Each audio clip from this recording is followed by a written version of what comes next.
하십니다. 하나님 우리를 깊이 만나 주십니다. 하나님을 깊이 만날 때만이 변화가 일어납니다.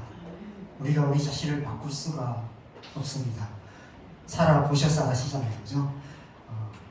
수십 년 살아왔는데 잘 변화되지 않는 우리의 모습, 또 다른 사람도 잘 변화되지 않고, 그런데 하나님을 만나면 변화가 일어납니다. 하나님을 깊이 만나면 만날수록 더 깊은 변화가 일어날 줄 믿습니다. 그래서 우리가 온전한 하나님의 사람이 될 줄 믿습니다. 우리 예배를 통해 또 우리 교회를 통해 하나님을 깊이 만나는 그런 은혜가 있길 간절히 소망합니다. 오늘은 하나님 나라의 두 기둥이라는 제목을 적였는데, 오늘 제가 여러 가지 이 말씀의 제목을 가지고 고민을 많이 하다가 오늘 아침에 이 제목을 바꿨습니다. 그래서 하나님 나라의 두 기둥이라는 제목으로 오늘 말씀을 나누려고 합니다. 시편 93편 1절 한 절 말씀만 우리 같이 보겠습니다. 시편 93편 1절 말씀 같이 읽겠습니다. 시작. 여호와께서 다스리시니 스스로 권위를 이루셨도다. 여호와께서 능력의 옷을 입으시며 띠를 띠셨으므로 세계도 견고히 서서 흔들리지 아니하는도다. 아멘. 아멘. 제가 몇 주 동안 무엇인가 이런 제목으로 신앙의 중요한 주제들에 대해서 말씀을 나누었습니다. 사실 제가 오늘 처음 정했던 제목은 하나님의 나라란 무엇인가 이런 제목이었습니다. 그래서 오늘 이 주제와 관계돼서 하나님 나라의 두 기둥에 대해서 함께 생각해 보려 합니다. 제가 몇 번 간증을 드린 것처럼 저는 이제 군대에서 제대한 후에 송명희 시인의 간증 집회를 통해서 하나님을 만났습니다. 그런데 그때는 그것이 하나님을 만난 것이라는 것을 몰랐습니다. 하나님을 만난다 이런 말은 들어봤지만 저는 하나님을 만난다는 것은 뭔가 하나님을 두 눈으로 보거나 뭔가 신비한 체험을 하는 거라고 생각했습니다. 그런데 신앙생활 교회를 다녔지만 그런 체험이 별로 없었어요. 그래서 하나님을 만나는 게 뭘까 늘 생각했지만 나는 하나님을 못 만났다고 생각을 했습니다. 근데 제가 그 간증 집회에서 그냥 기도하는 시간 내내 울었던 기억밖에 안 납니다. 그런데 그 다음날부터 제 삶이 변화되기 시작했어요. 그렇게 믿어보려고 했던 하나님이 잘 안 믿어졌었는데 하나님이 믿어지기 시작했어요. 그리고 하나님 말씀이 마음에 와닿기 시작했습니다. 그래서 제가 성경을 읽기 시작했고요. 또 성경을 열심히 읽고 또 묵상도 하고 또 기독교 서점에 가서 경건서적을 사서 열심히 읽기 시작했습니다. 그런데도 뭔가 부족했어요. 뭔가 어떤 채워지지 않는 어떤 하나님의 말씀에 대한 진리에 대한 갈망이 제 안에 있었습니다. 여러분 하나님을 만나면 갈망이 생겨요. 여러분 맛있는 음식을 먹고 나면 좀 더 맛있는 음식을 먹고 싶은 갈망이 생기는 겁니다. 그래서 더 맛있는 음식을 찾아다니죠. 그죠? 하나님을 만나면 하나님을 더 깊이 만나고 싶은 갈망이 생겨요. 그래서 진리를 더 알고 싶은 갈망이 생기는데 말씀을 읽어도 잘 채워지지 않고 설교를 들어도 채워지지 않고 여러 가지 책을 사서 읽는데도 만족감이 없었어요. 그래서 뭔가 부족하다는 생각이 늘 들었습니다. 그래서 제가 복학을 하면 선교단체에 들어가야 되겠다 이런 생각을 했습니다. 선교단체에 들어가서 훈련을 좀 받아야 되겠다. 그래서 대학 이제 3학년 4학년 2년이 남았는데 이 2해 동안에 열심히 훈련을 받아야 내가 직장에 가서도 신앙생활을 잘할 수 있겠다 이런 생각이 들었습니다. 그래서 제가 선교단체를 제발로 찾아가 갔습니다.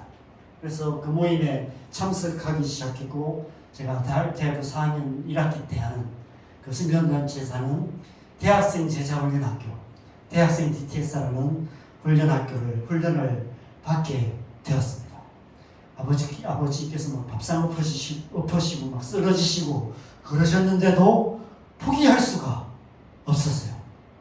그래서 제가 이 부모님을 설득하느라고 원서 접수 마감 시간이 한참 지난 후에 따로 제가 사무실에 찾아가서 원서 써가지고 찾아가서 제 개인적으로 원서를 접수했습니다. 그리고 즉석에서 면접을 봤어요. 갑작스러운 면접이어서 아무런 준비 없이 면접을 봤는데 그 원서 접수하시는 간사님이 담당 간사님께서 이런 질문을 하셨어요. 형제님, 왜 훈련을 받으려고 하십니까? 이런 질문을 했습니다. 근데 저도 모르게 이런 대답을 했습니다. 하나님 나라를 위해 유익한 사람이 되고 싶습니다. 이런 대답을 했습니다. 그런 대답을 하면서 제 안에 갑자기 하나님 나라가 무엇인지라는 질문이 생겼어요. 제가 이런 대답을 할 거라고 생각도 못했어요. 뭐 하나님의 나라에 대해서 별로 생각해 본 적도 없었습니다. 근데 갑자기 그 질문 앞에 갑자기 그런 대답을 하고 나서부터 제 안에 하나님 나라가 무엇이다, 이 질문이 계속해서 생겼습니다. 그리고 그때부터 지금까지 제 안에 계속되는 질문 중 하나가 바로 이 질문입니다. 하나님 나라는 무엇인가? 하나님 나라가 어떻게 이루어지는가? 하나님 나라를 위해서 내가 무엇을 해야 하는가? 지금의 나의 삶이 하나님 나라와 무슨 상관이 있는가? 어떤 의미가 있는가? 이런 질문을 계속해서 하게 됩니다. 개척교회를 하고 있는 지금도 여전히 이 질문을 하고 있습니다. 내가 이 개척교회를 하는 것이 하나님 나라와 무슨 상관이 있는가? 지금의 나의 이 삶이 하나님 나라에 어떤 의미가 있는가? 나의 남은 삶을 어떻게 하나님의 나라를 위해 살아갈 수 있는가? 이런 질문을 하고 있습니다. 저에게 몇몇 영적인 스승들이 있습니다. 저에게 있는 영적인 스승들은 다 돌아가신 분들이세요. 이 땅에 계신 분이 아니고 다 돌아가신 분인데, 이 책은 하나님의 나라라는 책입니다. 제 영적인 스승 중에 한 분이신 마틴 로이드 존스라는 목사님이 쓰신 책입니다. 이 책을 여러분 추천합니다. 꼭 한번 책 읽는 거 좋아하시는 분은 꼭 한번 읽어 보셨으면 좋겠습니다. 오늘 나눌 내용은 이 책에 있는 내용은 아니고요. 제가 한 주간 동안 하나님 나라에 대해서 묵상하면서 또 말씀 묵상하면서 준비한 내용을 함께 나누려고 합니다. 오늘 이 말씀을 통해서 하나님께서 저와 여러분 각자에게 하나님 나라가 무엇인지, 또 하나님 나라를 향한 소망, 하나님 나라를 향해서 살아가는 삶, 하나님 나라를 향한 의미 있는 삶이 무엇인지를 함께 생각하는 그런 귀한 시간 되었으면 좋겠습니다. 그래서 하나님 나라를 꿈꾸게 하시고 하나님 나라를 소망하게 하시는 그런 귀한 시간 되었으면 좋겠습니다. 여러분, 우리 사는 이 세상은 하나님 없는 천국, 하나님 없는 행복한 세상을 꿈꾸는 세상입니다. 우리가 우리의 손으로 천국 같은 세상을 만들어보자 라는 그럴듯한 구호로 사람들을 선동하여서 바벨탑을 쌓기 시작했습니다. 그때부터 인류의 역사는 끊임없이 다양한 모양의 바벨탑을 쌓아온 역사였습니다. 여러분, 지금도 이 세상은 여전히 하나님 없는 살기 좋은 세상이라는 바벨탑을 쌓으려 하고 있습니다. 쌓다가 무너지고 쌓다가 무너지고 끊임없이 그것을 반복하고 있는 세상입니다. 여러분, 우리나라 참 살기 좋은 나라입니다. 전 세계 여러 나라들을 비교해봐도 참 살기 좋은 나라 중에 하나입니다. 여러분, 그런데 모든 사람에게 살기 좋은 나라일까요? 언제나 살기 좋은 나라일까요? 언제까지나 살기 좋은 나라일까요? 여러분, 우리나라의 이 평화가 과연 언제까지 갈까? 저는 그런 질문을 많이 합니다. 이 땅의 과거 역사를 보면 뭐죠? 100년 이상 평화가 지속된 때가 없었습니다. 늘 전쟁이 있었어요. 평화가 있다가 또 전쟁이 일어나고 평화가 있다가 또 전쟁이 일어나고, 우리나라 역사만 그런 것이 아니었습니다. 전 세계 대부분의 나라의 역사들이 그랬어요. 물론 뭐 팍스 로마나 로마의 평화가 수백 년을 갔었죠. 그래도 로마 제국도 결국은 전쟁으로 말미암아 다 무너지고 말았습니다. 역사상 가장 높이 쌓았던 바벨탑 중에 하나가 로마 제국이었지만 그 바벨탑도 무너지고 말았습니다. 우리나라 살기 좋은 나라이지만 모든 사람에게 언제까지나 살기 좋은 나라는 아닐 수 있습니다. 어떤 사람에게는 지금도 이 나라는 벗어나고 싶은 나라, 떠나고 싶은 나라, 지옥 같은 나라일 수도 있습니다. 우리나라만 그런 것이 아닙니다. 이 세상 모든 나라들이 마찬가지입니다. 수많은 사람들이 고통하며 살아가는 지옥 같은 북한에도 소수의 사람들은 천국 같은 삶을 살고 있고, 세계 경제 1위 국가인 미국 같은 나라에도 수많은 사람들이 노숙자로서 지옥 같은 삶을 살아가고 있는 것이 이 땅의 현실입니다. 과연 모든 사람이 다 살기 좋은 나라를 만드는 것이 가능할까요? 하나님 없는 천국 같은 세상을 만드는 것이 가능할까요? 불가능합니다. 그래서 내린 최선의 결론 중에 하나가 공리주의입니다. 공리주의가 무엇인지를 설명하기는 참 어렵습니다. 그런데 이 문장 하나만 보면은 여러분이 공리주의가 무엇인지를 이해할 수 있습니다. 공리주의가 내거는 표가 있는데 최대 다수의 최대 행복이라는 표입니다. 이 세상이 말하는 살기 좋은 세상을 이상화한 말입니다. 최대한 많은 사람들이 최대한 행복을 누리게 만드는 세상, 그런 나라를 만드는 것, 그것이 공리주의입니다. 그것이 세상이 꿈꾸는 이상적인 세상이고, 그것이 세상이 쌓여가는 바벨탑입니다. 쉽게 말하면 이런 것입니다. 모든 사람이 다 행복할 수는 없지 않냐. 그래서 가능한 많은 사람이 행복하기 위해서는 소수의 사람들은 희생되어야 된다. 이게 이 세상이 말하는 공리죠. 최대한 더 많은 사람들이 가능한 한 더 많은 행복을 누리는 그런 나라 만들어 보자, 이거예요. 그래서 국가의 정책이 어디에 비중을 더 많이 두느냐에 따라서 바벨탑의 모양이 좀 달라집니다. 최대 다수의 초점을 맞추느냐, 아니면 최대 행복에 초점을 더 맞추느냐에 따라서 모양이 달라져요. 최대 다수의 초점을 맞추면 개인이 느끼는 행복의 수치가 좀 줄어듭니다. 많은 사람들이 좀 더 이렇게 복지 혜택이 많아져서, 그죠? 그러면 이제 부자 정세를 해야 돼요. 부자들에게 더 많은 세금을 매겨서라도, 그래서 좀 회수해서 더 많은 사람에게 나누어서 더 많은 사람들이 행복하게 만들어주는 최대 다수를 초점을 맞추는 정책을 합니다. 그런 정책을 하는 또 정권이 있죠. 반대로 최대 행복에 초점을 맞추기도 합니다. 그러면 이제 행복의 수치들은 나라는 발전되죠. 그래서 막 더 발전되고 더 막 좋은 집, 더 많은 부를 축적하는 그런 사람들이 많아지지만, 그 반면에 더 많은 사람들이 희생당하는 그런 일들이 일어나게 되는 것입니다. 그래서 가장 균형 있는 지점을 찾는 것, 그것이 공리주의의 최대의 과제인 것입니다. 이 세상 모든 나라들이 마찬가지입니다. 이 세상이라는 구조는 모두가 다 행복하게 사는 것이 불가능한 구조입니다.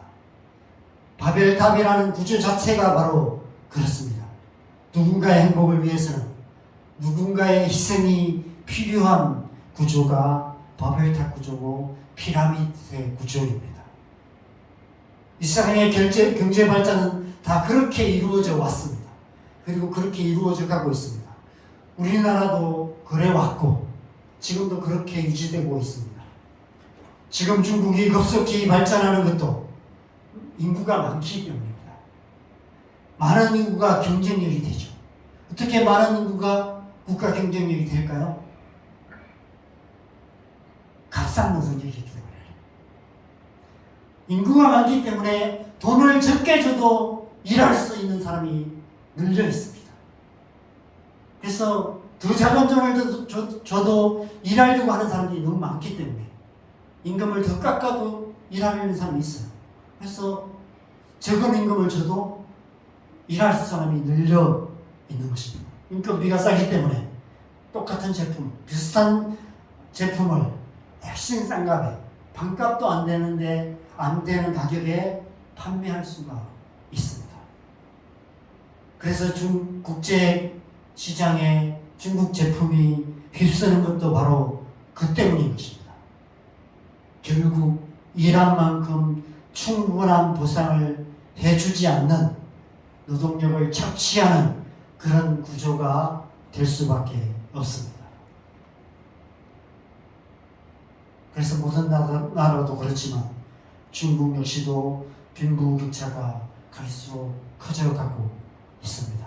우리나라보다도 훨씬 더 빈부격차가 커지는 그런 극단적인 현상들이 계속해서 나타나고 있습니다. 그래서 중국의 서민층의 불만들이 계속해서 쌓이고 있고 그 불만을 외부적으로 돌리기 위해서 이제 어쩌면 전쟁을 일으키거나 그런 극단적인 일들이 일어날 수도 있습니다. 계속해서 지금 일본과의 갈등도 커지고 있고요. 우리나라, 미국과의 갈등이 더 커져가고 있는 이런 현실이 우리가 그렇게 쉽게 봐서는 안 되는 것 같아요. 심상치 않은 그런 상황 속에 우리가 들어가고 있어요. 언제 어떤 일이 터질지 모르는 그런 상황이 있는 것 같습니다. 아무튼 이것이 이 세상의 모습입니다. 그런데 하나님 나라의 원리는 그렇지 않습니다. 하나님 나라의 원리를 공리주의 표로 말하면 이렇게 표현할 수 있습니다. 절대 다수의 절대 행복. 모든 사람이 충분히 행복한 나라. 그것이 하나님 나라입니다. 한 사람도 예외 없이 하나님께서 임재하시고 하나님께서 통치하시는 곳에는 지극히 작은 소자 한 사람도 소외됨이 없이 모두가 부족함이 없이 충분한 행복을 누리는 나라. 그것이 하나님의 나라입니다. 하나님의 나라는 모두에게 충분한 나라. 그것이 하나님의 나라입니다. 과연 그 하나님의 나라가 어떻게 이루어질 수 있는가? 어떻게 하나님 나라를 이루어갈 수 있는가? 이것이 이제 우리에게 있는 질문인 것이죠. 제가 오랫동안 해왔던 질문이고 이 땅의 사역자들이 계속해서 하고 있는 질문입니다. 하나님 나라가 어떻게 이루어질 수 있는가? 극단적인 복음주의자들은 이 땅에는 이루어질 수 없다. 그냥 예수님이 다시 오실 그때 이루어질 것이다. 그래서 예수 그리스도의 복음을 땅끝까지 전해야 된다. 그래서 백투 예루살렘 운동을 하고 있고요. 땅끝까지 주의 복음을 전하자. 그렇게 우리 시대에 예수님이 오게 하자. 이런 표어들로 복음을 전하는 전도에 매진하는 그런 일들도 일어나고 있습니다. 그리고 반대로 이 땅 가운데 들어가서 이 세상의 구조를 바꾸고 사회 정의를 외치고 이 땅의 가운데 하나님 나라를 이루어 가야 된다. 이런 사회운동들을 하는 그런 복음의 어떤 하나님 나라의 사역들을 하는 분들도 많이 계시죠. 그런데 하나님의 주권적인 은혜로 잠시 이 땅에 하나님 나라가 이루어졌던 그런 순간들이 있습니다. 첫 번째는 출애굽한 이스라엘 백성들이 40년 광야의 시간을 보내었던 그때였습니다. 민수기 8장 4절에 보면 이 40년 동안에 내 의복이 헤어지지 아니하였고 내 발이 부러뜨지 아니하였느니라 라고 말씀하고 있어요. 신명기 8장은 이제 광야 40년이 지나고 이제 이 요단강을 건너 가나안 땅에 들어가야 될 출애굽 2세대들에게 하시는 말씀이었습니다. 이 40년 동안 지나오면서 너희의 의복이 헤어지지 않았고 너희의 발이 부르트지 아니하였다 라고 말씀하고 있습니다. 그들은 모두 똑같이 광야 가운데 있었습니다. 모두 똑같이 부족함 없이 하늘에서 내리는 만나와 메추라기를 먹었습니다. 더 가진 자도 덜 가진 자도 없었습니다. 부족한 자도 없었습니다. 광야 40년 동안 우리 안에 본성적으로 뿌리박고 있는 욕심으로부터 자유케 될 수 있었습니다. 물론 광야라는 극한 환경 때문에 문제가 일어나기도 했었습니다. 그래서 불평도 하고 하나님을 원망하는 일들도 있었습니다. 그러나 신의 산에서 불로 임하셨던 하나님께서 광야 40년 동안 불기둥과 구름기둥으로 임재하셨고 만나와 메추라기로 또 반석에서 솟아나는 물로 그들을 먹이시고 마시게 하시고 그들을 입히셨던 것을 말씀하고 있습니다. 그래서 출애굽기 16장 13절 말씀해 보면 같이 읽겠습니다. 시작.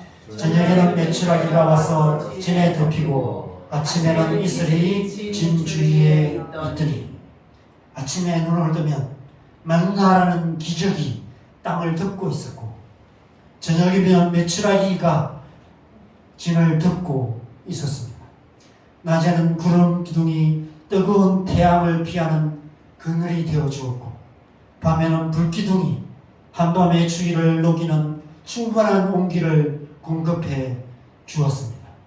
광야 40년 동안 냉난방이 따로 필요 없는 그런 삶을 살았습니다.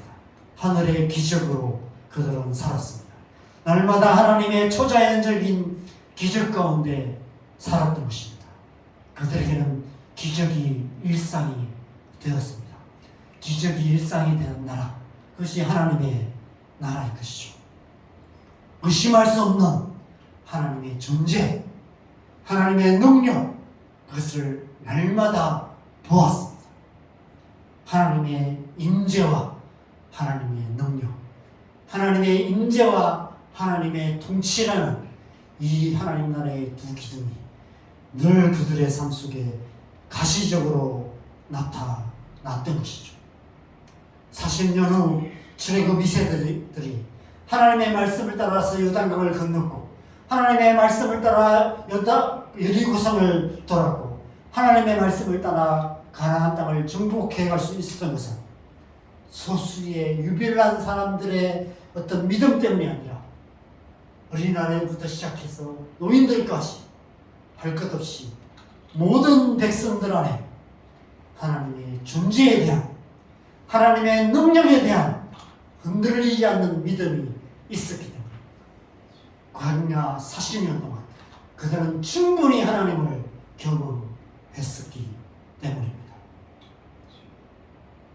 그 광야 40년은 현실 세계가 아닌 초자연의 세계를 살았던 것 같습니다.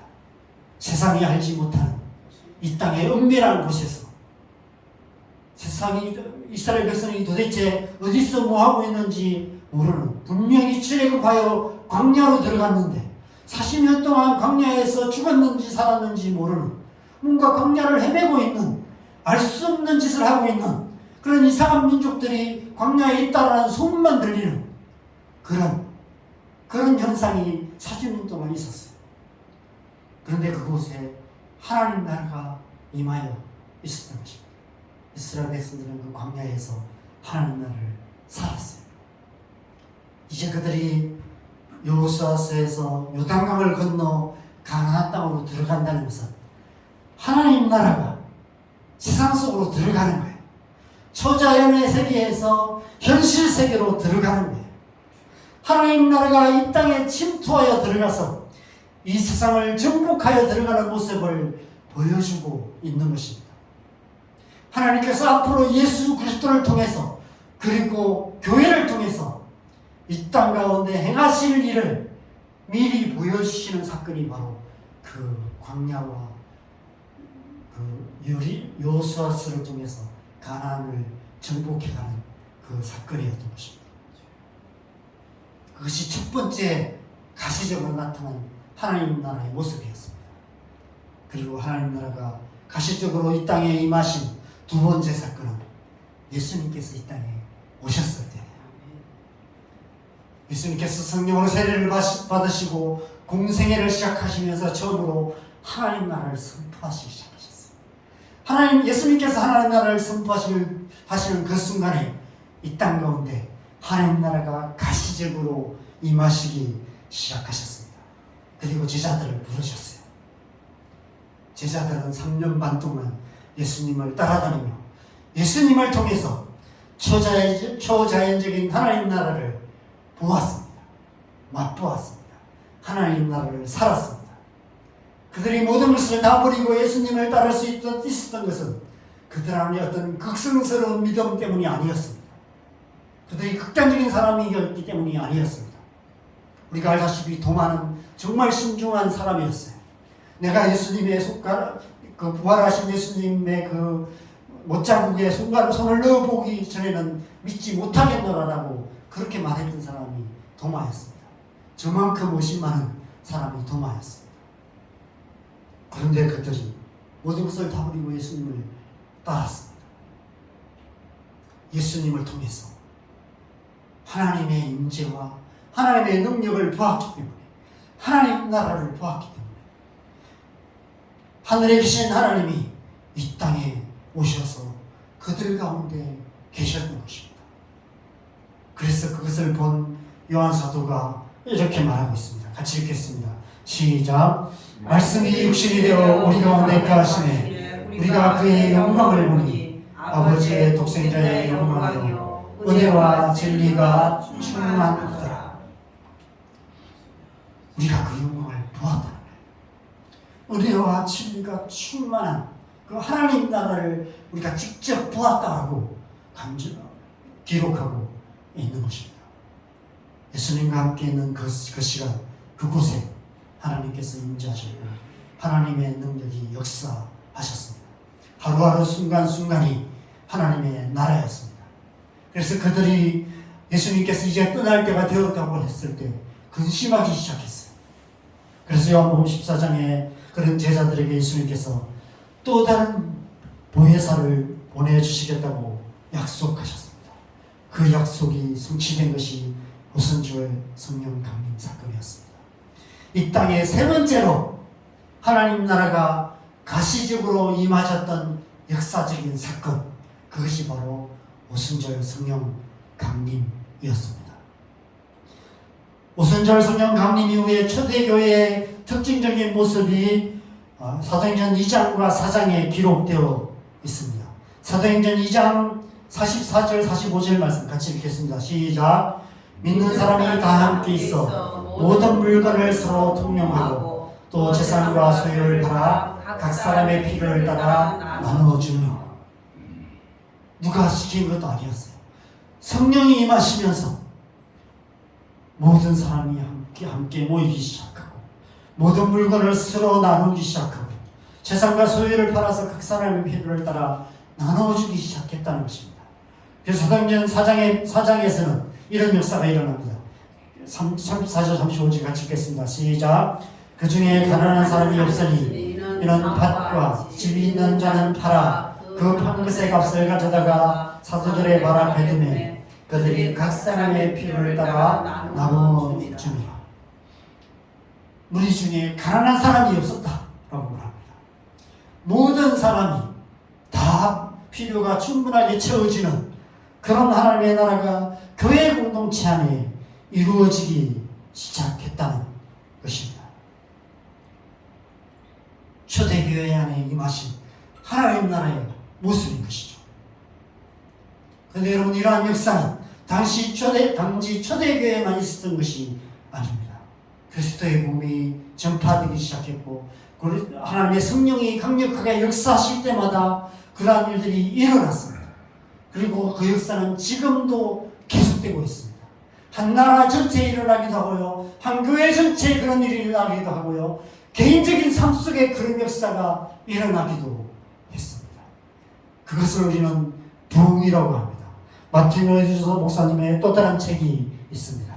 이 하나님 나라와 함께 부흥이라는 책이 있습니다. 여러분 이 책도 꼭 한번 읽어보시기를 바랍니다.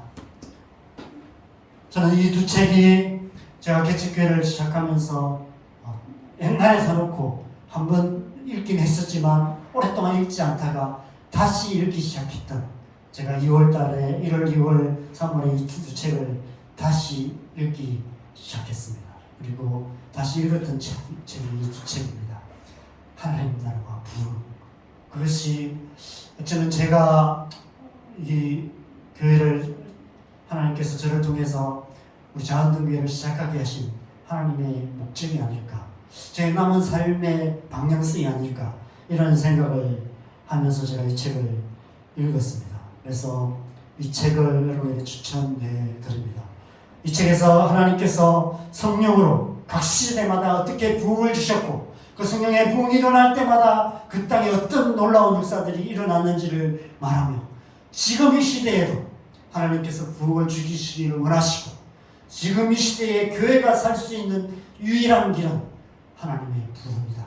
하나님의 부흥의 역사가 일어나야만이 하나님 나라가 이루어질 수 있다라고 강력하게 말씀하고 있습니다. 오늘 이 두 책입니다. 한번 꼭 읽어보시면 좋겠고요. 오늘 제가 이 본문 말씀은 수요일 새벽에 묵상했던 본문입니다. 하나님께서 다스리시는데 스스로 권위를 입으셨다. 스스로 능력의 옷을 입으시고 띠를 띠셨다라고 말씀하고 계십니다. 저희 새벽기도에 제가 나눈 것처럼, 여러분 이 세상의 모든 권위는 사람들로부터 와요. 누군가 입혀줘야만 합니다. 사람들이 옷을 입혀줘야만 그 권위가 생겨요. 여러분 대통령이 되고 싶다고 아무나 대통령이 되는 것이 아닙니다. 국민들이 투표를 통해서 대통령으로 뽑아주고 대통령의 옷을 입혀줘야만 대통령이 될 수 있습니다. 경찰복을 사서 입는다고 해서 경찰이 되는 것이 아니라, 경찰이 임용 과정을 통과해서 임용을 받아야만 경찰이 될 수 있습니다. 유치한 아이들이 의사가운을 입고 증진기를 목에 두르고 의사놀이를 할 수는 있지만, 의사가 되기 위해서는 국가가 정한 어려운 과정들을 통과해서 임용이 되어야만, 국가고시를 패스해야만 의사가 될 수 있습니다. 그런데 하나님 되신, 하나님의 다스리심, 하나님의 권위와 능력은 그렇지 않습니다. 하나님은 스스로 계신 하나님이십니다. 그래서 스스로 계신 하나님께서 스스로 권위를 입으세요. 스스로의 능력으로 만물을 통치하십니다. 우리가 믿든 믿지 않든, 우리가 인정하든 인정하지 않든, 하나님은 스스로 계신 하나님이십니다. 스스로 만물을 통치하시는 분이시다라고 말씀하고 계시는 거예요. 우리가 믿고 안 믿고는, 인정하고 인정하지 않고는 하나님의 하나님 되심에 아무런 상관이 없다는 것입니다. 우리가 믿든 믿지 않든, 인정하든 인정하지 않든 하나님은 살아계시고, 하나님은 우리를 다스리시는 분이십니다. 그런데 우리가 믿고 안 믿고, 인정하고 안 인정하지 않고는 하나님의 하나님 되심에 문제가 있는 것이 아니라 우리 자신에게 문제가 생겨요. 우리 자신의 생명이 걸린 문제입니다. 누구든지 믿는 자는 구원을 받고 하나님의 백성이 될 수 있습니다. 누구든지 하나님의 권위를 인정하는 자는 하나님의 백성이 되고 하나님의 백성으로 살아갈 수 있습니다. 믿지 않으면 어떻게 될까요? 하나님의 권위를 인정하지 않으면 어떻게 됩니까? 하나님의 심판을 받게 되는 것입니다. 하나님의 나라는 우리가 만들어가는 것이 아니에요. 하나님의 나라는 우리가 하나님을 인정하고 우리가 하나님을 믿어야만 하나님 나라가 이루어지는 것이 아닙니다. 하나님 나라는 스스로 하나님께서 권위를 입으시고 하나님께서 스스로의 능력으로 하나님 나라를 이루어 가십니다. 그 하나님의 살아계심, 하나님의 권위, 하나님의 살아계심을 믿고 하나님의 권위를 순복하는 자는 하나님의 백성이 되고 하나님의 백성으로 살아갈 수 있게 되는 것입니다. 열왕기상 7장에 보면 솔로몬이 성전을 세웁니다. 그리고 성전 앞에 두 녹기둥을 세웁니다. 여러분 그 이름이 뭔지 아시죠? 네.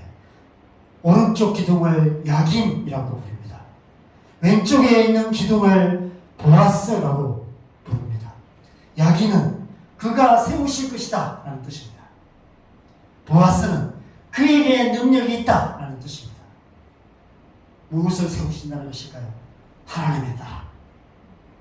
하나님 나라를 하나님께서 친히 세우실 것이다. 그에게 능력이 있다는 것입니다. 하나님 나라를 세우실 만한 충분한 능력이 있다는 것입니다. 오늘 시편 말씀에서 스스로 권위를 입으시고 스스로 능력으로 옷 입으신다는 다스리신다는 말씀이 바로 이 야긴과 보아스를 의미하는 거예요. 어쩌면 이 시편 기자가 이 야긴과 보아스를 보면서 이 시편을 썼는지도 모릅니다. 하나님의 성전을 보면서 하나님께서 스스로 권위를 옷 입으시고 스스로 능력으로 옷 입으시고 띠를 띠시고 하나님 나라를 이루어 가신다라고 선포하고 계시는 것입니다. 야긴과 보아스는 하나님 나라의 두 기둥입니다. 그것은 하나님의 임재와 하나님의 통치를 말하는 것입니다. 하나님의 나라는 하나님께서 임재하시고 통치하시는 나라입니다. 하나님의 임재가 나타나고 하나님의 통치가 이루어지는 모든 곳에 하나님 나라가 이루어지는 것입니다. 광야 40년 동안은 성부 하나님의 임재와 통치가 나타났습니다. 그게 첫 번째 나타났던 하나님의 나라였습니다. 그리고 예수님께서 이 땅에 오셨을 때는 성자 예수님의 임재와 통치가 나타나는 하나님의 나라였습니다. 예수님의 말씀과 사역에 은혜와 진리가 충만했습니다. 광야에서 구름기둥과 불기둥으로 하나님의 임재와 통치가 나타났다면 예수님의 사역 가운데 하나님의 말씀과 하나님의 은혜와 진리가 하나님 그 가운데 역사했습니다. 그리고 오늘 이 시대 성령 하나님의 임재와 통치로 말미암는 하나님의 나라가 우리 가운데 역사하고 있습니다. 성령께서 우리 안에 임재하시고 우리의 삶 속에 역사하고 계시는 것입니다. 그리고 마지막 날에는 삼위일체 하나님의 임재와 통치가 이루어지는 그러한 하나님 나라가 온전히 이루어지게 될 것입니다. 예수님께서 다시 오시는 그날에 삼위일체 하나님께서 온 땅 가운데 온전한 하나님 나라를 이루어 가실 것입니다. 지금 우리는 성령의 시대를 살아가고 있습니다. 성령 시대의 하나님 나라, 그 하나님 나라를 살아가고 있습니다. 이 시대는 성령께서 저와 여러분 한 사람 한 사람 가운데 임하여 계시는 그런 시대입니다. 그럼 하나님 나라는 어디에서 이루어질까요? 우리 안에 그죠? 저와 여러분 안에 이루어져야 돼요. 거기서부터 시작돼요. 그리고 그 사람들이 함께 모이는 교회, 그 교회 가운데 하나님 나라가 이루어집니다. 그리고 그 교회가 이 땅 가운데 나아가 하나님 나라의 복음을 전하고 하나님 나라의 백성으로 살아갈 때 이 땅 가운데 하나님 나라가 이루어져 가는 것입니다.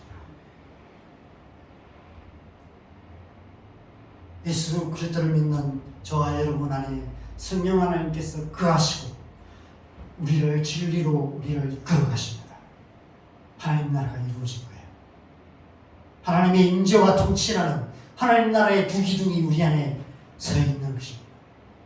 문제는 그 우리 안에 임하신 그 하나님의 임재와 통치가 어떻게 온전히 이루어지게 할 것인가?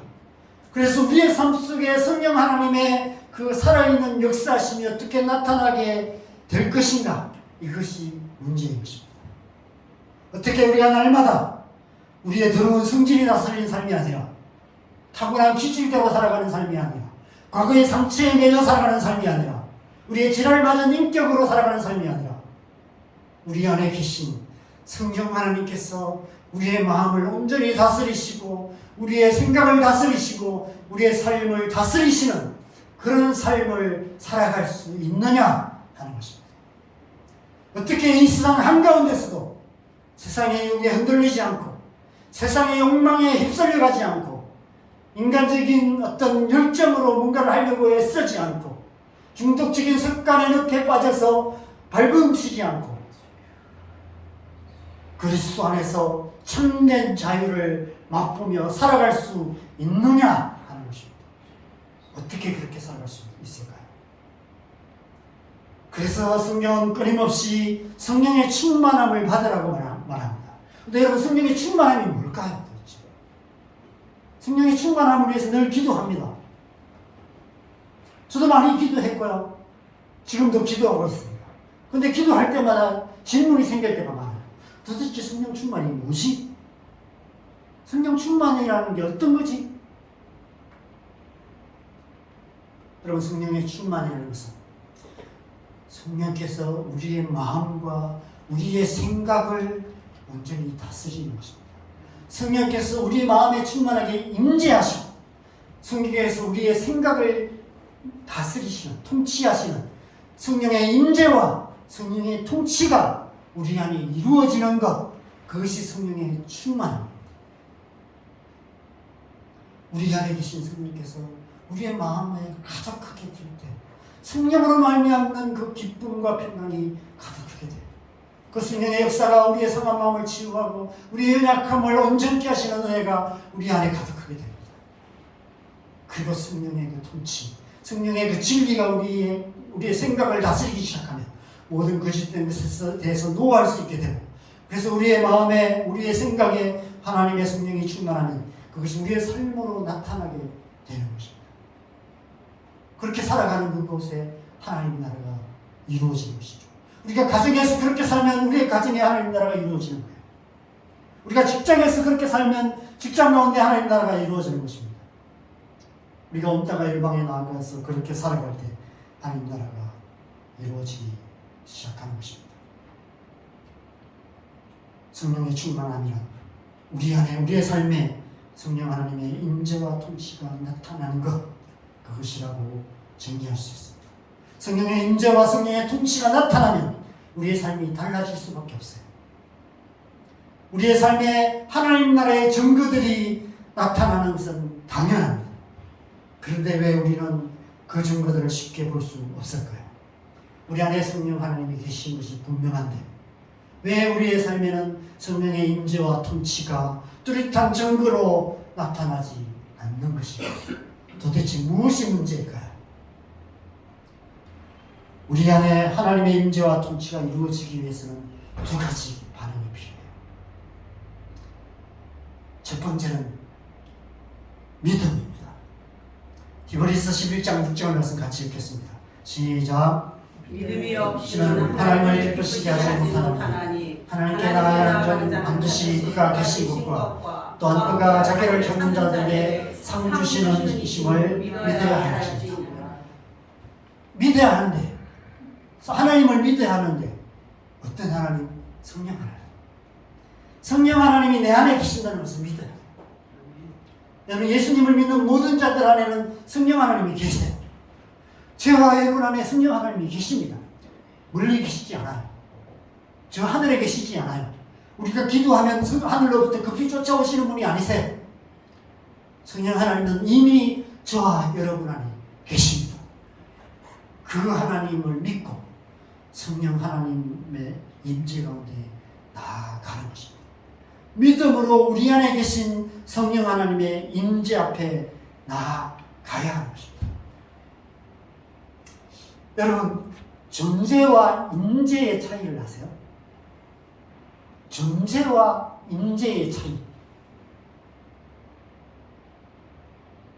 아리까리하죠. 그죠? 존재와 임재 뭐가 다를까 생각이 드시죠? 여러분, 하나님은 어디에나 존재하시지만 아무데나 임재하지는 않으십니다. 하나님은 언제나 계시지만 아무 때나 임재하시지는 않으세요. 하나님은 상남시장에 계십니다. 병화시장에도 계십니다. 그런데 거기에 임재하시지는 않으세요. 왜냐하면 거기에 믿음으로 하나님을 바라보고 하나님을 간절히 찾는 사람이 없기 때문이에요. 물론 상남시장, 병화시장에도 신실한 그리스도인들이 장보러 갑니다. 우리 권사님들도 가시죠. 그렇지만 상남시장이나 경화시장을 가서 하나님 가면 모든 관심이 싱싱한 고등어에 가 있지 하나님께 있지 않아요. 하나님을 찾지 않아요.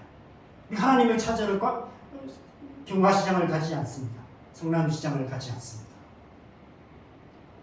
성령 하나님도 거기 계세요. 그렇지만 거기에 임재하시지는 않으십니다. 왜 우리가 교회로 모여서 예배합니까? 믿음으로 오직 하나님의 얼굴을 구하며 예배할 때 그 가운데 성령 하나님께서 임재하시고, 오늘 예배 가운데 성령 하나님께서 임재하여 계신 줄 믿습니다. 충만하게 임재하여 계시는 줄 믿습니다. 전심으로 하나님을 찾는 자에게 하나님께서 하나님의 영광을 나타내시는 것입니다. 만약 우리가 지금 이 자리에 앉아있지만 내 안에 전심으로 하나님을 찾는 마음이 조금도 없다면, 그냥 율법적으로 종교적으로 의무적으로 그냥 이 자리에 앉아있다면, 예배에 참석하고 있다면 죄송하지만 예배 가운데 임하시는 성령 하나님을 만나실 수 없으실 것입니다. 예배에 참석하지만 하나님을 만나지 못하고 그냥 돌아갈 수밖에 없을 것입니다. 여러분, 우리가 예배 가운데서 성령 하나님의 임재를 경험하지 못한다면 이 세상 어디에서 할 수 있을까요?